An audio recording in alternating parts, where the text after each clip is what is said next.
few words to myself. My name is Tobias Lies. I work in the controlling department at Teambank for 5 or 6 years now. And I started at the Teambank as a product manager.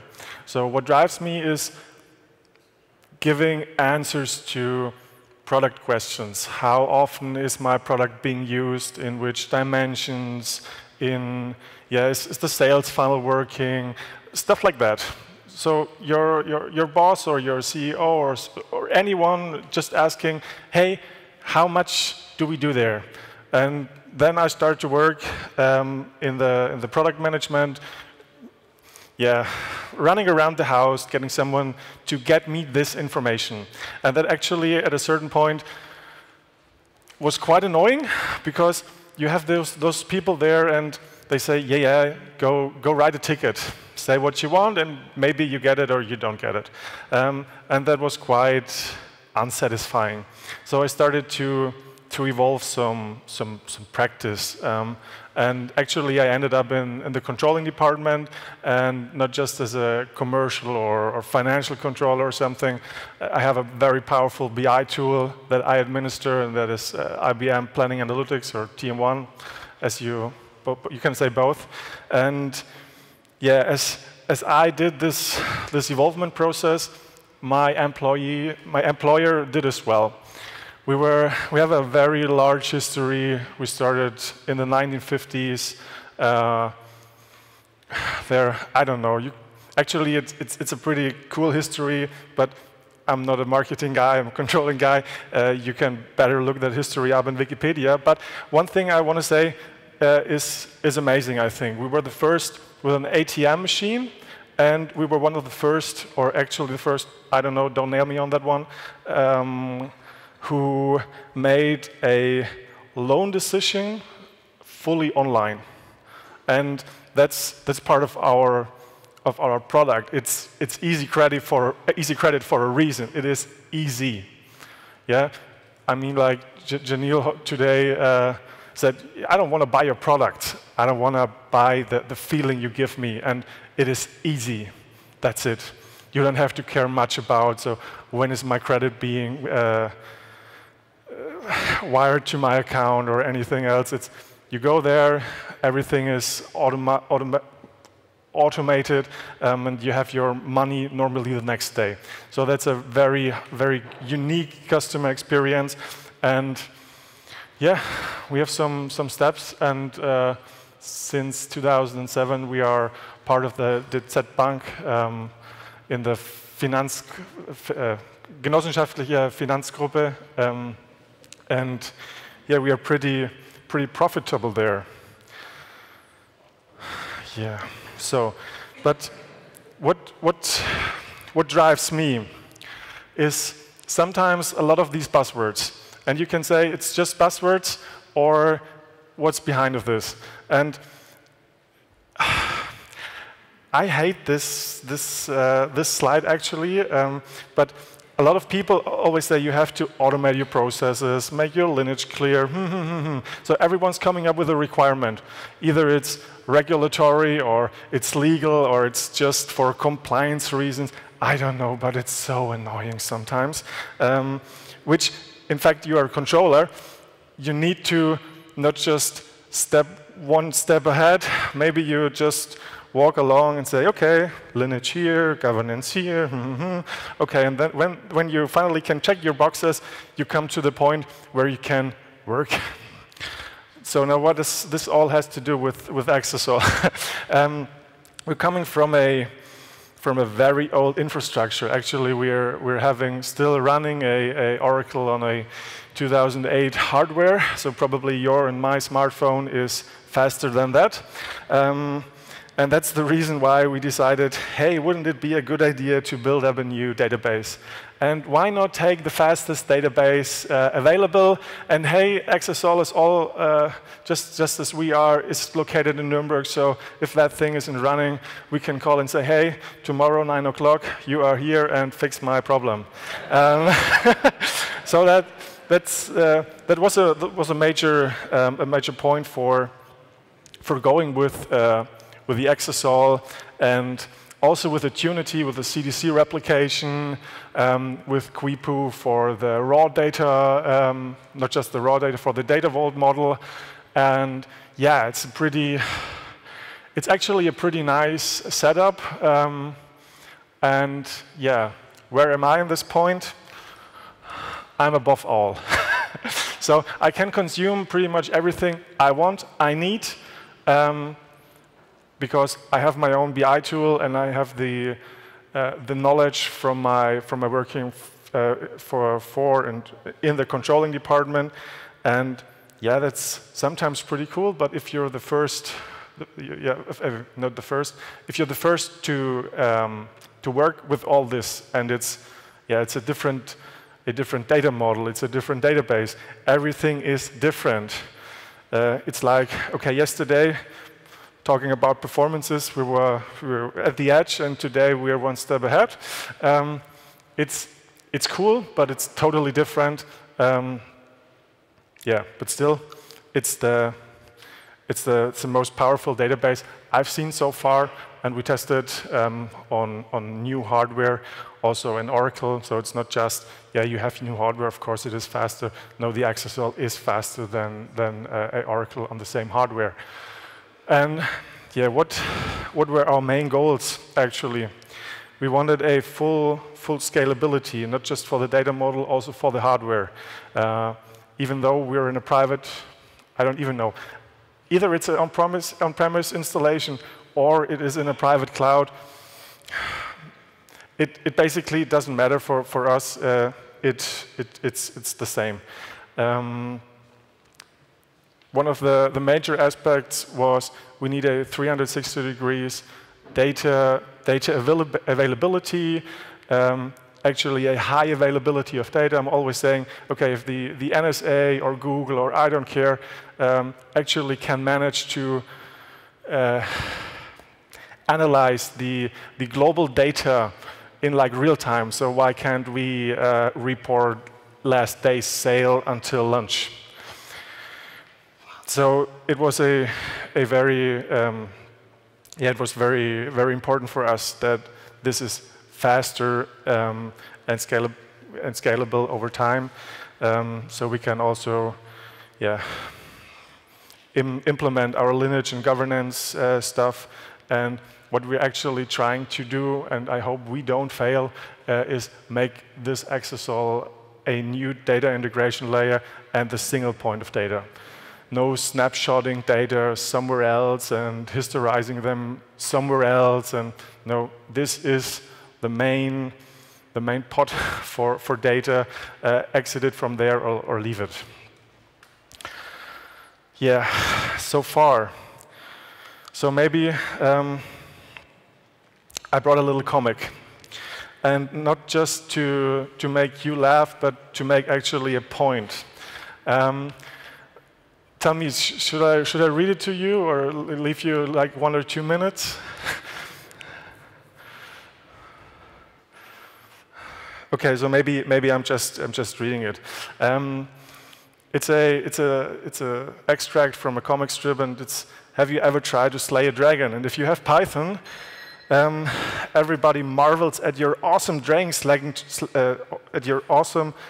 slaying tools, but you discover that actually your tools are only for slaying a snake. So cool tool, but you can't slay a dragon. If you have C#, you set up all references to the dragon to null. The dragon seems gone. But with non-deterministic garbage collection, you can never be. Can you ever be sure the dragon is really gone? If you have Lua, it's an incredibly fast and effective weapon, but you're out of ammo. Mike Paul has the last bullets, but he's gone, and you don't know his real name or even what he looks like.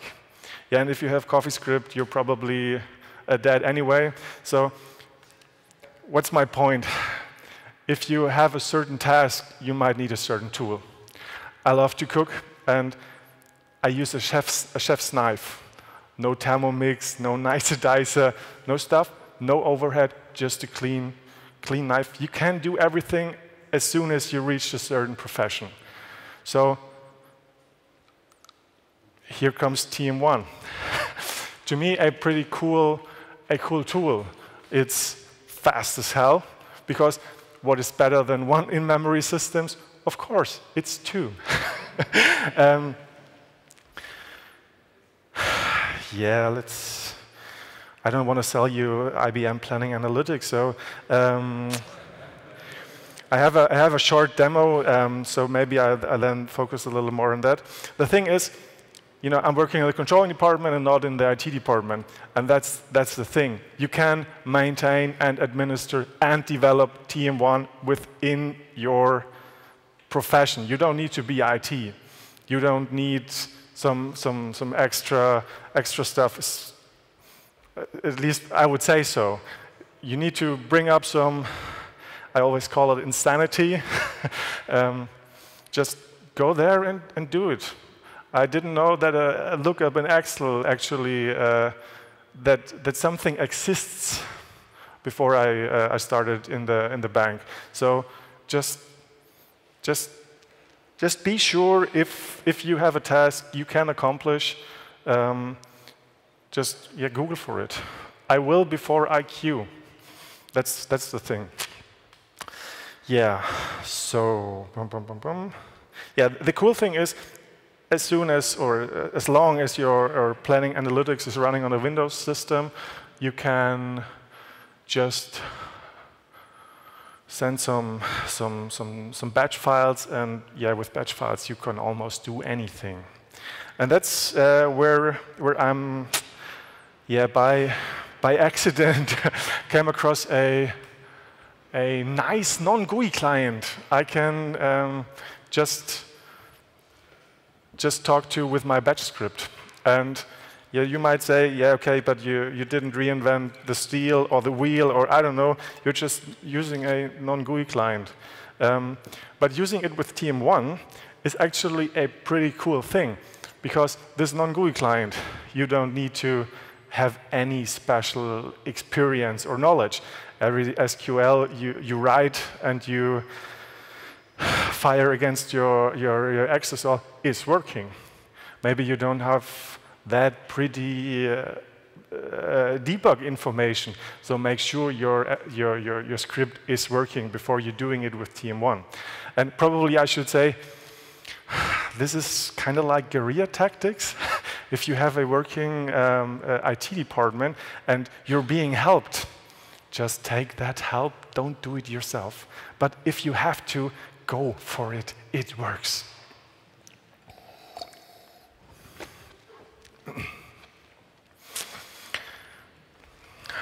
Yes. So yeah, why not taking advantage?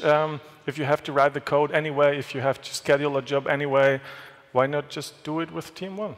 Why being 80s style and dumping some plain ASCII files and transferring them from A to B and writing an ETL job and so on, if you can do it just right away. And that's what I did. A very good use case for me that saves up a lot of time is writing our planning data directly to the database. And you might want to ask, so hey, okay, why actually you need to write your planning data back to the database when you already have it in your TM1? Yeah, because I'm not the only consumer, even though I'm the creator of my planning data, but our standardized reports are being published not by TM1, it's another BI tool. So we need to get them back to the database. In this particular case, it's not directly importing it back to the database. I need to first dump it on my TM1 server, but that's incredibly fast. The SQL engine of TM1 is good to receive data, but to write data, it's catastrophic. You can write like 2 data points per second. That makes even me an old man, and probably that's where my gray hair is coming from, just waiting. It's annoying. So you can dump that data to your hard disk and then have it transferred, imported from local via the Excel Plus client, and That is incredibly fast. You won't believe it. That's why I have a short demo to quickly build up all that stuff in TM1. So the Exasol is empty, the TM1 is empty. I'm just imported. I'm just about to import everything in that cube model. I can show you quickly the cube, have it exported again, and then the Exasol is doing all that cool stuff that makes my life a lot easier, because you will see it even on my little surface thingy here, that transposing of data is fast as hell. It took us from, on our productive machine, this export actually transposing data points to data records takes hours. So it's a nightly job, and if something's going wrong, or we set the wrong parameter, we have to actually wait another day. So the export is running at night, so we are not blocked. That's not nice. Yeah, cool. So let's dive into the demo. If you would just switch.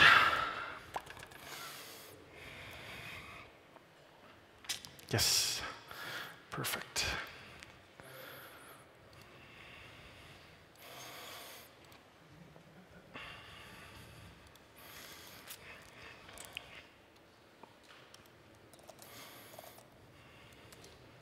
So I don't want to bore you with code. I really don't. But I want to show you that there is no cube, no dimensions. I just have a little import and export process. And yeah, let's just import data. And in the meanwhile, I have about 60 seconds. Now the cube is it's a sales cube, actually, with my planning data from last year. I'm just importing it, and it creates the cube. It scans the data, extracting all metadata information to build up my dimensions. So I have a product dimension, time dimension, a sales hierarchy, and so on. And my Exasol here, it is empty. Well, we have roughly about 7 million data points, and yeah, once they are all in, I can give you a quick overview on how does this look inside the cube. I don't know if any one of you has already seen TM1 or worked with it.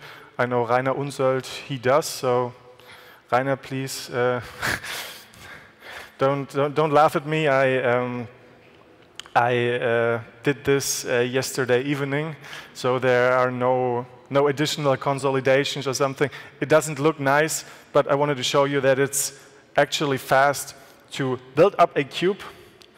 And yeah, it has its dimensions, and those dimensions are just built upon my data. So you have a scenario, a year, a period, product, sales hierarchy, second part, and of course our figures. And to actually show you that there is data in it, so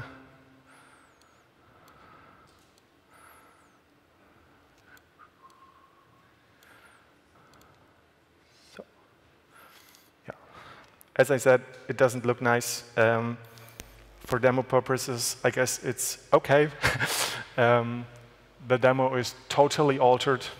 By importing it, I randomized the data. So if you think, okay, you're making like 240,000, whatever counts, that's not the plan. That's not the actual. It's just randomized data, so I can show you today. So, and then you need to, yeah. You don't need to. Then we jump to the export process. And this export process needs a view, and I quickly create it. And I don't want nulls, so let's just do it. OK. And then you can run the export actually already. So this is almost as fast or slow, I don't know from what point you want to see it, as the import process into the cube. I have the advantage that I'm running a Surface-like thingy with an NVMe hard disk, or let's say not hard disk, flash disk. And that is writing data from your RAM to your disk. Yeah, you can't do it any faster. I don't know. The TM1 engine does a pretty good job there, and exporting like, I don't know, 120, 150,000 data points, records per second. So another 10 or 15 seconds, and it's done. And then you have I might show you very quick. And then you have an export file, which looks familiar to me, but if you're running a ETL tool, you might get a little confused what to do with this. Because it's yeah, as I said, it's a data point, and it's actually not a data record. You have here your structural informations, you have a date, and then you have your figure and your value, and that's just it. Your figures are in one column, and your values are in just another column. And if you need to transpose them, and why not doing it in the database? But try to express and describe to someone who doesn't know what TM1 is doing, what your structure of your export is. Try to do, and you probably fail. That's why we do it ourselves. And then the magic happens. I have another process to blast this file. I might close it. To blast this file into the Exasol. And as you have seen before, no schema, no tables, no nothing. No nothing. And yeah, so blast that thing in the database. And this is actually even faster than importing or exporting it from the cube. I don't know how the Exasol guys are doing it, but it really turns me on.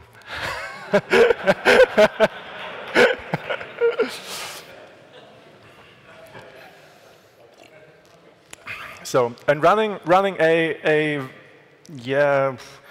little dual core CPU. It took, I don't know, if someone stopped it, like 10 seconds to get a, just let me check, 500 MB file or something into the database. Yeah, about 500 megabyte. And now we can refresh. And I created a schema. I created a staging table in which I did no transformation at all, just this dimensional export. And then we have a transposed table, transposed view, dimensionally, no, not dimensionally, like relational, which can be consumed by any other BI tool or can be used within your database for whatever you like. So that's a very huge use case for us because it saves so much time. Again, if you have a IT department which is running perfectly and you go and say that's my requirement and the next day you have it, probably you don't need it. But again, if you need it, it works. Yeah, and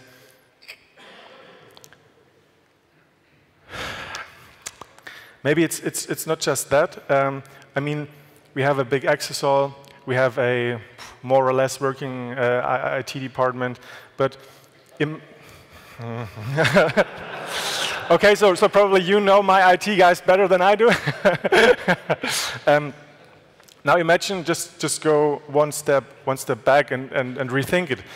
What's the huge advantage? You have a self-maintaining database. You don't need to have DBA expert knowledge to run that Exasol. I mean, it's an Exasol running on my little thingy here. You might not have enough money or enough manpower to build up a own IT department where your ETLs are handled and So you can just do it with your team one. Again, you have to write the code anyway. So for me, it makes my life a lot easier, and it's nice to annoy some IT dudes which are always saying, you can't do it like that. Okay, but I just did. Yeah, so far from me. If you just want to switch over again, thank you. Yeah, so that's it. Thank you for your attention. Shoot questions if you like. If you don't, just don't. Yeah. Thank you.